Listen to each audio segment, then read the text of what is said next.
오늘 나사로의 이야기 두 번째 시간입니다. 여러분, 나사로의 이름의 뜻이 무엇이라고 했었죠? 고제 까먹었어요? 뭐라고 했었죠? 하나님이 도우셨다. 따라합시다. 하나님이 도우셨다. 여러분, 하나님께서 도우시는 인생이야말로 복된 인생이고 아름다운 인생인 줄 믿습니다. 내가 무엇을 해낸 것 가지고 자랑하고, 내가 이만큼 살아오는 동안 이런 것 이뤄냈다 으스대는 것, 여러분, 그것이 사실은 아무것도 아님을 깨닫는 것이 지혜입니다. 하나님 분명히 말씀하셨죠. 해 아래 새 것이 없다 하셨습니다. 인생은 피었다 지는 꽃과 같고 더운 바람에 지는 들의 풀과 같다고 말씀하셨습니다. 이 세상에 의인은 없나니 하나도 없다고 하셨습니다. 여러분, 인간 스스로 무엇을 이루어냈다 할 것이 없고 그렇게 되었다고 자랑할 것이 없습니다. 여러분, 이미 내가 나 스스로 존재할 수 없었던 나였습니다. 하나님이 지으신 우리들입니다. 지으신 분도 하나님이시고 지금까지 나를 살게 하신 분도 하나님이신 줄 믿습니다. 바로 그것을 깨닫고, 하나님, 내 인생은 나 스스로 만족스럽고 나 혼자 충분한 인생이 아니라 하나님 도우셔야 하는 인생이고, 하나님이 지금까지 도우셨고 하나님이 내 인생 앞으로도 도우실 줄 믿습니다. 하나님, 저는 나사로입니다. 바로 이 고백으로 살아갈 때 그 삶이 정말 아름다운 것입니다. 이것을 깨달아 아는 사람이야말로 잘 될수록 하나님께 영광이 되는 것이죠.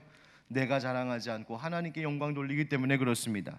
그러나 이것 깨닫지 못하고 이것 모르고 살면 잘 될수록 망하는 길입니다. 나를 교만하게 만들기 때문입니다. 여러분, 저는 우리 하늘빛 광성교회 모든 형제자매님들, 이 말씀 듣는 모든 분들이 갈수록 잘 되기를 축복합니다. 그러나 그 잘됨이 우리를 망하게 하는 것이 아니라 예수 안에서 하나님께 영광이 되는 삶, 그래서 잘 될수록 복이 되는 것, 하나님께서 도우셨다 하는 그 복된 인생길 걷기를 주님 이름으로 축복합니다. 사람들은 그래서 자수성가한 것을 자랑하고 또 칭찬하죠. 아무것도 없는데 혼자서 저렇게 해냈대.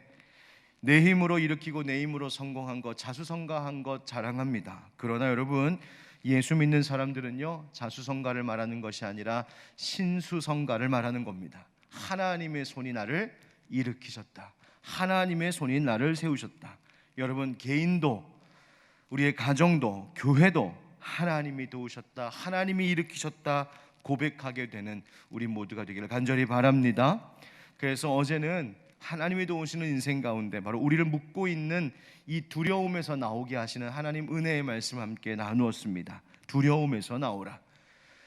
여러분, 두렵게 하는 일이 많은 세상입니다. 죽을 병처럼 나를 무너뜨릴 것 같은 일들이 참 많은 이 세상입니다. 그런데 어떻게 그 두려움 이길 수 있다고 하나님 말씀하셨습니까? 예수님이 나를 사랑하심을 기억해라. 주님이 나를 지금도 사랑하신다. 그리고 나를 사랑하시는 예수님이 내 기도를 듣고 계심을 잊지 말라 하셨습니다.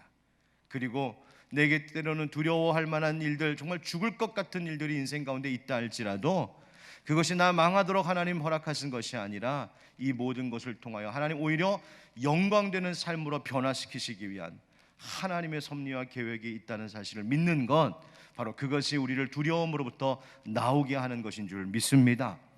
자, 오늘은 하나님께서 우리에게 말씀하시는 두 번째 이야기, 바로 이 밤중과 같은 어둠에서 나오라 하시는 말씀입니다. 한번 따라 하실까요? 어둠에서 나오라. 어둠에서 나오라.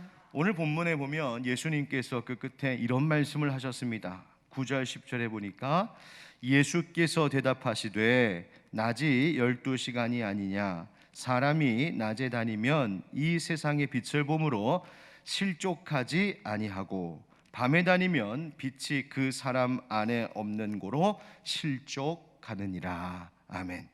여러분, 하루가 몇 시간이에요? 하루 24시간. 그 중에 바로 12시간 동안의 이 낮 시간을 예수님 말씀하고 계신 것입니다. 유대인들은 오전 6시부터 저녁 6시까지를 12시간, 낮 시간이라고 보았고 그 나머지 시간을 밤 시간이라고 생각했습니다. 밤은 어두워서 잘 볼 수 없는 때를 의미하고 있는 것이죠. 잘 보이지 않으니까 길을 가다가 삐끗할 수 있습니다. 돌뿌리에 걸려 넘어질 수도 있고 앞에 장애물이 있어도 모르고 가다가 부딪힐 수도 있는 것이죠. 그러나 그렇게 밤에 가는 길은 어둡고 불안하고 또 위험할 수 있지만 밝은 빛이 있는 낮은 안전한 것이죠.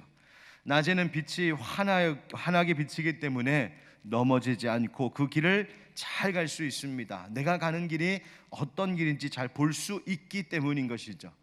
밤이 되면 일할 수 없습니다. 그러나 주어진 낮 시간 동안 일할 수 있고 또 그렇기 때문에 내게 허락된 낮 시간 동안 열심히 일해야 하는 것이죠.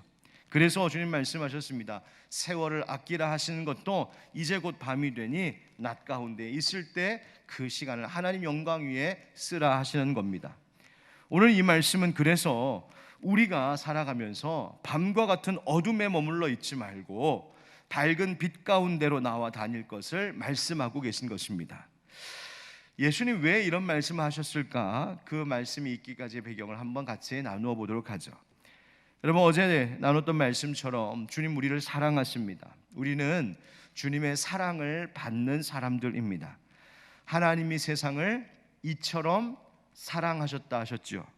얼만큼 사랑하셨다는 말입니까? 그 아들 예수님을 우리에게 내어주실 만큼 하나님 우리를 사랑하셨습니다. 예수님도 우리를 사랑하셨다고 성경은 증언하고 있죠. 우리를 사랑하실 때 끝까지 사랑하셨다고요. 다시 말하면 십자가 지시고 죽으시기까지 우리를 사랑하신 분이 예수님이십니다. 사도 바울도 우리가 그 주님께로부터 받는 사랑이 얼마나 크고 귀한 것인지, 우리의 인생 가운데 많은 것 배우고 알아야 될 것 많겠지만 다른 어떤 지혜, 다른 어떤 지식을 갖는 것보다 주님의 사랑을 알고 깨닫는 것이 가장 큰 지식이요 지혜라고 말하고 있습니다.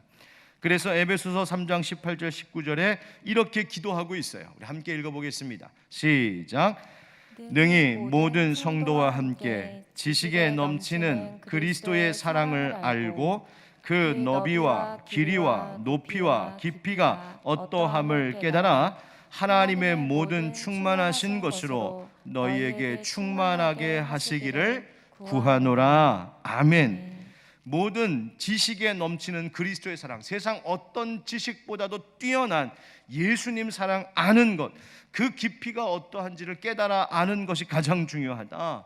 인생 가운데 가장 중요한 이슈가 바로 이것이라는 말입니다. 하나님은 너를 사랑해, 얼마나 너를 사랑하시는지, 이런 찬양 가사 있어요. 그 찬양 가사에 보면 이렇습니다. 하나님은 너를 사랑해 얼마나 사랑하시는지 너를 위해 저 별을 만들고 세상을 만들고 아들을 보냈네. 하늘에 떠 있는 별들도 주님이 우리를 사랑하신다는 것의 증거입니다. 세상 사람들은 하늘에 별 보면서 그냥 별 떠 있네, 저 별은 나의 별, 이 별은 너의 별, 그러면서 그저 사랑 노래 부르고 있을 때 사실 저 별들이 반짝이는 것은 하나님이 나를 사랑하심의 증거라는 거예요. 나를 위해 지으셨다. 지금 벚꽃 가득한 아름다운 봄날의 풍경도 하나님이 나를 사랑하셔서 나에게 주시는 선물이라고 바라보는 것이 믿음의 눈입니다. 무엇보다도 나를 위해 십자가 지신 예수님, 그 예수님이야말로 나를 사랑하심의 가장 확실한 증거입니다. 십자가 바라볼 때마다 하나님 날 사랑하시는군요, 하나님 날 사랑하시는군요, 그 고백이 터져 나오는 인생 살아가는 것이 하나님 자녀된 인생들인 겁니다. 여러분, 우리 주님이 정말 저와 여러분을 그렇게 사랑하시는 줄 믿습니다. 그런데 여러분, 주님이 우리를 그렇게 사랑하시고 또 우리가 그렇게 사랑받고 사는 것이 확실한데, 그렇다고 봄날과 같이 항상 좋은 일만 있는 것은 아닌 것이 우리의 인생이지요. 어려움이 있습니다. 부딪힘도 있습니다. 어려운 일 당하기도 하고 때로는 병에 걸리기도 하고요, 때로는 인생의 큰 위기에 처할 때도 있습니다. 하나님을 사랑하시는데도 말이죠. 그럴 때 우리 인간의 어리석은 생각은 이렇게 흘러갑니다. 하나님이 날 사랑하신다면서, 하나님이 날 사랑하신다면서, 그런데 왜 나에게 이런 일이 있어? 하나님 날 사랑하시는데 내가 왜 이런 병에 걸려야 돼? 하나님이 날 사랑하시는데 내 인생, 내 가정에 왜 이런 어려움들이 있어야 돼? 사람들의 생각은 그렇게 흘러갑니다. 다시 말하면 하나님 사랑의 여부를 내게 지금 일어나고 있는 형편을 가지고 판단한다는 말입니다. 내게 좋은 일이 있으면 하나님이 날 사랑하심을 확신하고, 내게 어려운 일이 생기면 하나님 사랑 의심하고 말이죠. 그런데 여러분, 우리 하나님 오해하지 마시기 바랍니다. 내게 일어나는 어떤 일을 가지고, 내 현실에 내게 일어나는 어떤 형편을 가지고 하나님의 사랑이 있다 없다 판단할 수 있는 것이 아닙니다. 하나님의 사랑은 우리에게 좋은 일을 줬다가 뺏어갔다 하는 그런 변덕스러운 사랑이 아닙니다.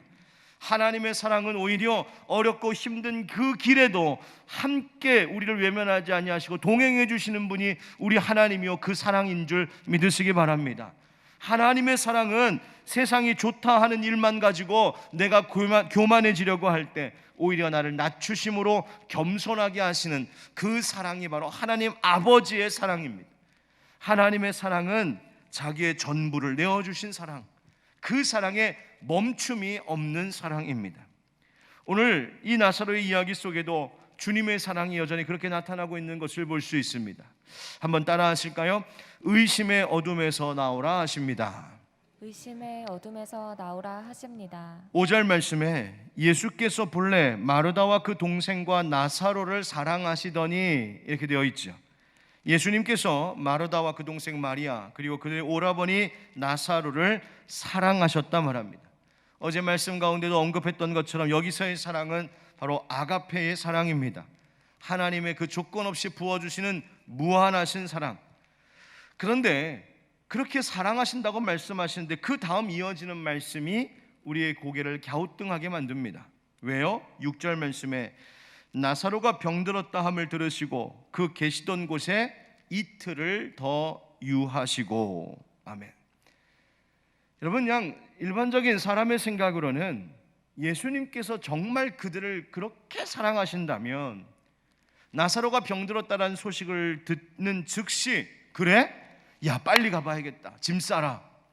제자들하고 당장 짐 싸서 출발하셨어야 함이 마땅할 것 같습니다. 지금 곧장 떠나셔서 병들어 죽기 전에 가서 예수님께서 그를 만져주시고 기도해 주셔서 그 병에서 낫게 하심이 옳은 것 같습니다. 그런데 예수님께서는 그 소식을 들으시더니 곧장 짐 싸고 떠나신 것이 아니라 오히려 마치 의도하시듯 이틀을 더 머무셨다고 합니다. 하루 정도 그럴 수 있다고 생각합시다. 그런데 이틀을 더 머무셨다? 그것은 예수님의 의도가 있었다는 말이에요. 여러분, 우리는 이 같은 일이 우리 현실 가운데 찾아왔을 때 불안해하고 초조해하고 심지어 의심하게 됩니다. 예수님께 내 소식을 전달해 드렸는데 주님, 내가 지금 아파요. 주님, 내가 지금 어려워요. 우리에게 이런 위기가 어려움이 있어요. 주님께 분명 그 소식을 전달해 드렸는데 그 기도가 응답되지 않으면 하루가 지나고 이틀이 지나고 내 세월이 지나도 그 소식이 응답되지 않을 때 우리는 불안해합니다. 내가 바라고 소원했던 대로 되지 않을 때에 마치 우리 주님이 나의 부르심을 듣지 못하신 것처럼, 하나님이 전혀 움직이지 않고 계신 것처럼 우리의 인생의 영적인 이 기다림의 이틀이라는 시간이 우리를 불안하게 하고 답답하게 하고 초조하게 하고 우리의 믿음마저 흔들리게 만들어버립니다. 왜 예수님은 이틀을 더 유하고 계셨던 것일까? 그것은 나사로의 죽음이 더 확실해질 때를 기다리고 계셨기 때문입니다. 즉, 예수님은 이 일을 통하여서 그저 병 고칠 수 있는 능력의 예수님이실 뿐만 아니라 그보다 더 이상으로 죽음을 이기시는 주, 무엇을 이기시는? 죽음을 이기시는 생명의 주 되심을 보이고자 하신 예수님의 목적과 의도가 거기에 있었다는 말이에요. 다시 말하면 예수님은 당신의 사랑하시는 그 나사로와 마르다와 마리아를 예수님께서 그저 병 고치는 예수님 정도의 아는 믿음의 수준에 머물러 있게 하지 않으시고 그 예수님의 사랑이 얼마나 그 깊이와 높이 얼마나 크고 풍성한지를 그 어떠함을 깨닫게 하시는 지혜 주시려고 오히려 나사로가 죽는 그 시간까지 예수님은 기다리고 계셨다는 말입니다. 즉, 예수님이 하시고자 하시는 그 크신 일, 다시 살리시려는 그 크신 일에 이 나사로와 마르다와 마리아를 끌어들이고 계신 거예요. 예수님께서 바로 영광 받으실 그 일, 예수님이 죽음 이기시는 분이라는 것을 선포하는 이 위대한 일에 예수님이 그의 사랑하시는 자들을 지금 데리고 들어가고 계신 장면이 바로 이 이틀을 기다리셨던 바로 그 기다림이었습니다. 예수님이 더 머무신 이틀은 나사로와 마르다와 마리아를 외면하시거나 소홀하셨거나 사랑이 없으셔서가 아니라 나사로와 그 가족에 대한 또 다른 모습의, 아니 더 깊은 예수님의 사랑의 이틀이었다는 말입니다. 더 깊고 더 크신 사랑을 보이시기 위한 기다림. 정말 그럴까? 앞에 5절 말씀, 읽었던 5절 말씀에 예수께서 본래 마르다와 그 동생과 나사로를 사랑하시더니라고 되어 있지요.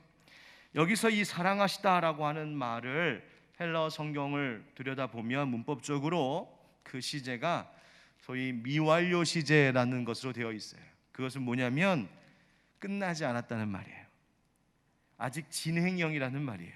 무엇이? 예수님이 그들을 사랑하시는 그 사랑이 끝나지 않았다. 그 사랑이 멈추지 않았다. 중단되지 않았다. 그 예수님의 사랑은 지금도 계속되고 있고, 나사로가 심지어 이 병에서 일어나지 못하고 죽어 무덤에 들어가서도 그를 향한 예수님의 사랑은 계속되고 있다는 것을 성경이 강조하고 있는 거예요. 예수님이 마르다와 동생과 그 나사로를 사랑하고 계시고 앞으로도 계속 사랑하실 것이다. 여러분, 이 이틀의 기다림, 사실 나사로 병들어서 의식도 없고 막 생사를 막 헤매고 있다고 할지라도 마르다와 마리아는 얼마나 초조했겠어요. 소식을 분명히 전했는데 예수님에게로부터 답이 없을 때 얼마나 실망했겠어요. 왜 안 오시지? 예수님 우리를 잊으셨나? 이러다 정말 우리 오빠 죽는 거 아니야? 그런데 여러분, 우리는 이 이야기의 끝을 알고 있지 않습니까? 다시 나사로를 살리시는 예수님, 예수님께서 이루실 그 일, 그 위대한 일을 알고 바라보면 이 이틀은 절망으로 얼룩진 기다림의 이틀이 아니라 오히려 예수님이 행하실 더 큰 일을 위한 소망의 기다림이 되는 거예요. 성경이 바로 우리에게 그것을 깨닫게 하고 계십니다. 예수님의 이틀을 더 유하심이 때로는 우리의 인생의 기도의 응답이 지연되는 것이 절대로 우리를 향한 사랑의 중단이 아니라 오히려 더 크고 깊은 사랑으로 우리를 부르고 계신 것, 우리로 하여금 예수님의 사랑과 능력이 얼마나 위대하신지를 보게 하시려고 예수님의 그 위대한 은혜의 자리로, 능력의 자리로 우리를 이끌고 계신 이틀이라는 사실을 성경이 우리에게 깨닫게 하고 있는 것입니다. 여러분, 우리는 우리의 인생의 마지막 결론도 알고 있어요. 나사로의 결론만 알고 있는 것이 아니라 우리의 마지막 결론도 알고 있어요. 뭡니까? 성경이 이미 얘기하고 있어요. 넉넉히 이기게 하시는 것이 주님의 사랑이라고 분명히 약속하고 계신 줄 믿습니다. 계시록의 말씀 속에서도 믿는 성도들이 마침내 이기게 된다는 사실을 예수님 분명히 우리에게 말씀해 주고 계세요. 예수님에게 병 고칠 능력만 있는 것이 아니라 죽은 자도 살리시는 능력의 예수님, 바로 그 예수님이 우리를 사랑하시고 그 예수님이 우리의 인생의 마지막 결론을 승리로 준비하고 계시다는 사실을 이미 우리는 알고 있다는 말이에요. 그러니 알고 있다면 그것으로 우리의 인생 가운데 일어나는 일들을 바라볼 수 있어야 되는 것이죠.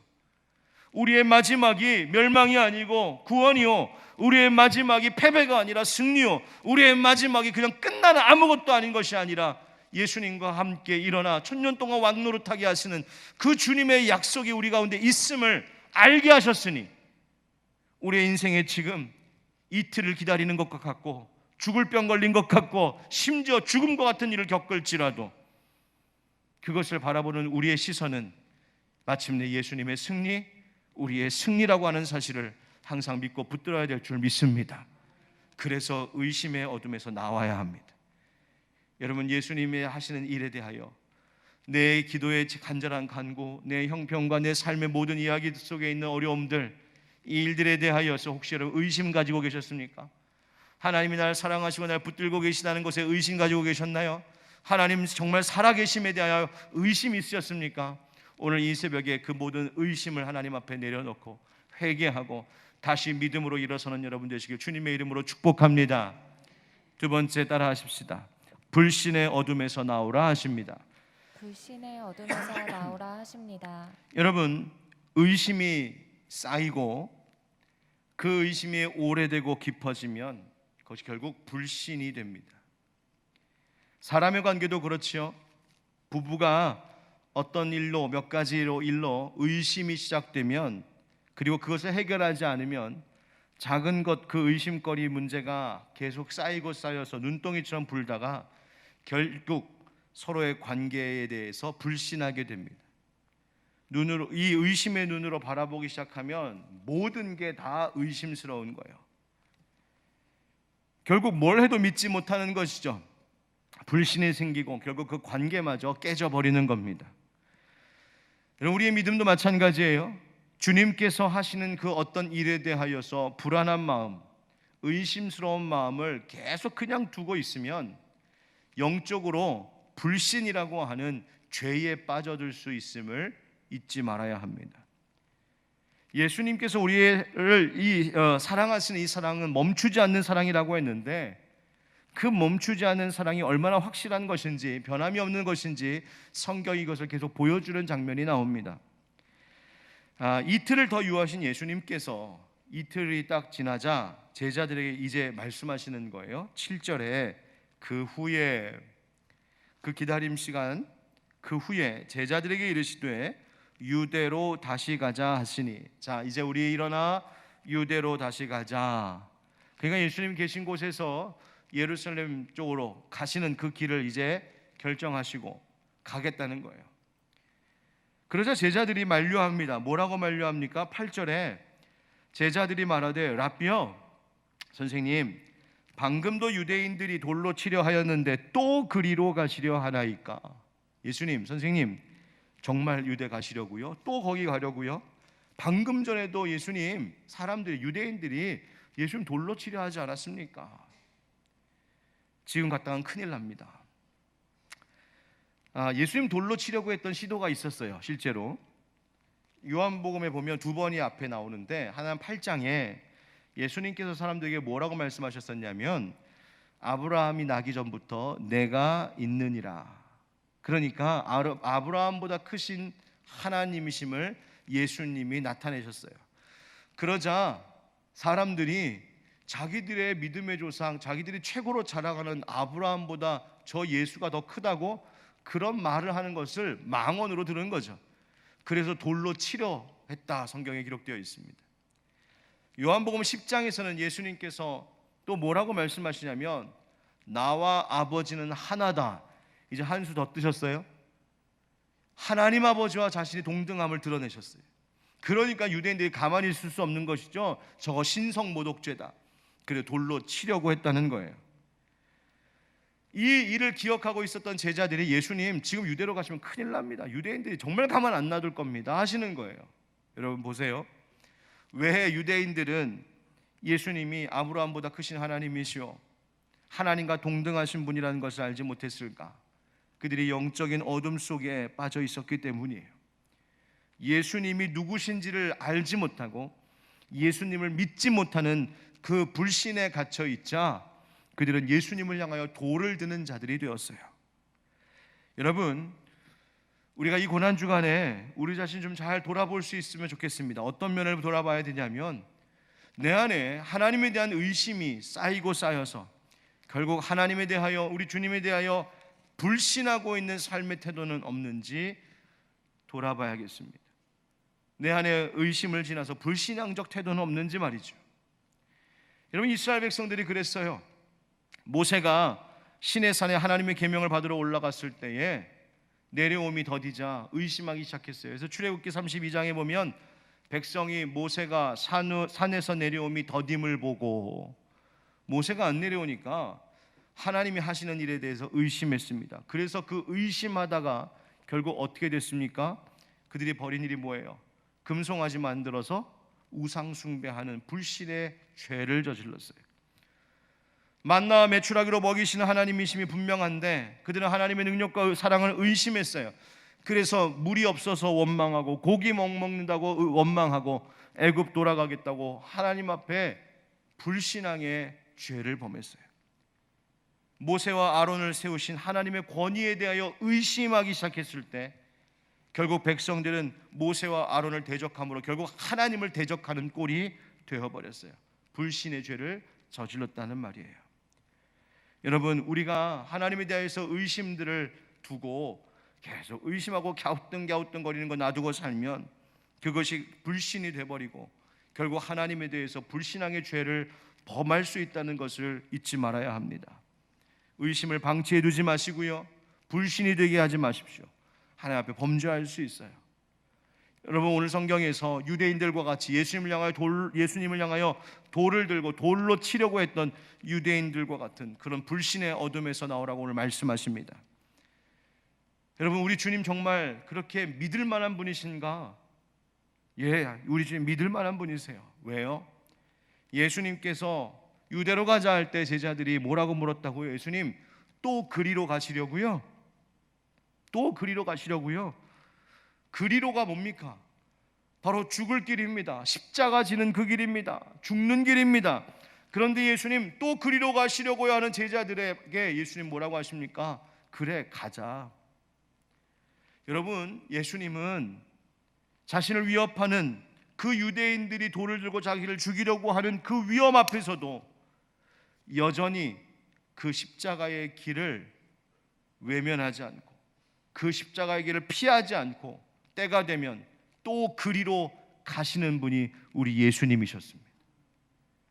여러분, 우리는 주님 자꾸만 의심하고 때로는 불신하고 불순종하고 내 편한 대로 살고 내가 신앙생활, 교회 생활하는 것도 내 편한 대로 하고 일상에서 살아가는 동안에도 주님께 등 돌리고 외면하며 살아가는 우리들인데, 그럼에도 불구하고 주님 우리를 향한 사랑은 얼마나 크신지, 그런 나를 위하여 주님은 또다시 얼마든지 그 십자가의 길, 그 사랑의 길, 그 순종의 길, 그 고난의 길을 가시려고 하시는 분, 바로 그분이 예수님, 참으로 우리가 믿을 만한 분이심을 믿습니다. 여러분, 우리도 그 믿음의 길 가야 합니다.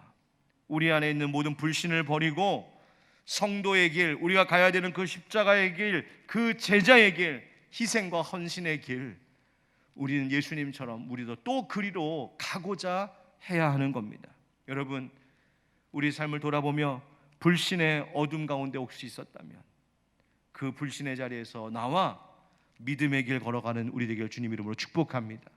여러분의 가족들 가운데에도 의심과 의심이 쌓여서 교회 생활하고 믿음 생활하고 하나님 믿고 살아가는 이 인생에 대하여서 의심하고 의심하다 이제는 아예 불신이 되어버린 가족들이나 우리 이웃들이 있거든. 하나님, 저들이 저 의심과 불신의 어둠에서 빠져나와 하나님 믿고 여전히 그리로 가시는 그 생명의 길로 가시는 예수님 따라 우리도 걸어갈 수 있도록, 저들도 갈 수 있도록 하나님 인도하여 주시옵소서. 기도하는 이 새벽이 되기를 주님 이름으로 축복합니다. 세 번째 따라 하시죠. 빛이신 예수님께로 나오라 하십니다. 빛이신 예수님께로 나오라 하십니다. 여러분, 이 불신은 바로 우리의 눈을 어둡게 합니다. 빛을 빛으로 보지 못하게 하는 거예요. 요한복음 1장에 보면 예수님에 대해서 이렇게 우리에게 소개해주고 있죠. 참빛 곧 세상에 와서 각 사람에게 비추는 빛이 있었나니 그가 세상에 계셨으며 세상은 그로 말미암아 지은 바 되었으되 세상이 그를 알지 못하였고 자기 땅에 오매 자기 백성이 영접하지 아니하였으나. 아멘. 사람들의 눈이 가려져 있었다는 겁니다. 의심과 불신으로 저들의 눈이 가려져 있어서 예수님이 예수님이심을, 그분이 참빛이요 세상의 빛으로 오신 분이심을 보지 못했다는 거예요. 바로 그 어둠의 눈, 그 불신으로 가려져 있었던 그 눈을 밝혀 참 빛이신 예수님을 보게 하시려고 주님이 이 땅에 오셨고 십자가 지신 것이지요.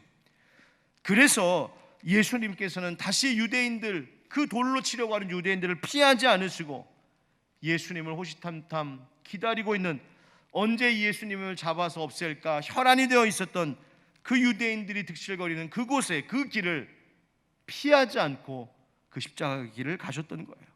그것이 바로 예수님의 사랑이죠. 그래서 9절 10절에 예수님이 이렇게 말씀하신 거예요. 다시 우리가 처음 이야기했던 대로 돌아온 거죠. 예수께서 대답하시되 낮에 12시간이 아니냐, 사람이 낮에 다니면 이 세상의 빛을 보므로 실족하지 아니하고 밤에 다니면 빛이 그 사람 안에 없는 고로 실족하느니라. 아멘. 예수님이 이 말씀으로 깨달음을 주고자 하신 것이죠. 바로 빛이신 예수님, 그분과 함께하면 넘어지지 않을 수 있으니 너희 안에 있는 모든 의심과 불신들을 다 벗어버리고 빛 되신 예수님 안에 있으면 길을 잃지 않을 수 있으니 이 빛 가운데 살아가라고 예수님 말씀하시는 겁니다. 낮에 다녀야 안전한 것처럼 예수님, 빛 되신 예수님과 함께 살아가는 인생들이 안전한 인생, 넘어지지 않는 인생 된다고 주님 말씀하고 계십니다. 사랑하는 우리 하늘빛 광성교회 형제자매 여러분, 우리 잊지 맙시다. 예수님을 떠난 삶이야말로 밤중과 같은 어둠의 삶임을 기억하셔야 됩니다. 예수님과 함께하는 삶이 낮과 같은 밝은 삶이 될 줄 믿습니다. 아무리 세상이 어둡고 아무리 지금 우리의 환경과 형편이 정말 밤중과 같이 어둡다 할지라도 예수님과 함께하는 삶이 참 빛이 있는 낮과 같은 인생이 되는 줄 알고 언제나 그 빛된 길을 걸어갈 수 있는 빛 안에 거하는 우리들 되기를 주의 이름으로 축복합니다. 여러분, 지금까지 어떤 길 걸어오셨습니까? 혹시 어둠의 길을 걸어오진 않으셨습니까? 여러분, 로마서 13장의 사도 바울은 우리에게 이렇게 권면합니다. 우리 주님 말씀 같이 읽읍시다. 시작. 밤이 깊고 낮이 가까웠으니 그러므로 우리가 어둠의 일을 벗고 빛의 갑옷을 입자. 낮에와 같이 단정히 행하고 방탕하거나 술 취하지 말며 음란하거나 호색하지 말며 다투거나 시기하지 말고 오직 주 예수 그리스도로 옷 입고 정욕을 위하여 육신의 일을 도모하지 말라. 아멘. 여러분, 이 말씀 앞에 우리를 비추어 봅시다. 주님, 우리를 빛의 자녀로 삼으셨는데 여전히 어둠 가운데 있었던 우리들의 모습은 없습니까? 주님, 의심과 불신의 어둠에서 나오게 하시고 모든 방탕한 것들, 모든 악한 것들의 어둠에서 나와 빛이신 예수님으로 옷 입고 빛이신 예수님과 함께 걷는 인생 되어 이 어두운 세상 속에서도 주님 비춰주시는 밝은 빛으로 인하여 안전하고 복된 길 걷게 하여 주시옵소서. 예수 빛 되신 주님, 그 안에 거하는 우리의 인생 되기를 주 예수 그리스도의 이름으로 축원드립니다. 아멘.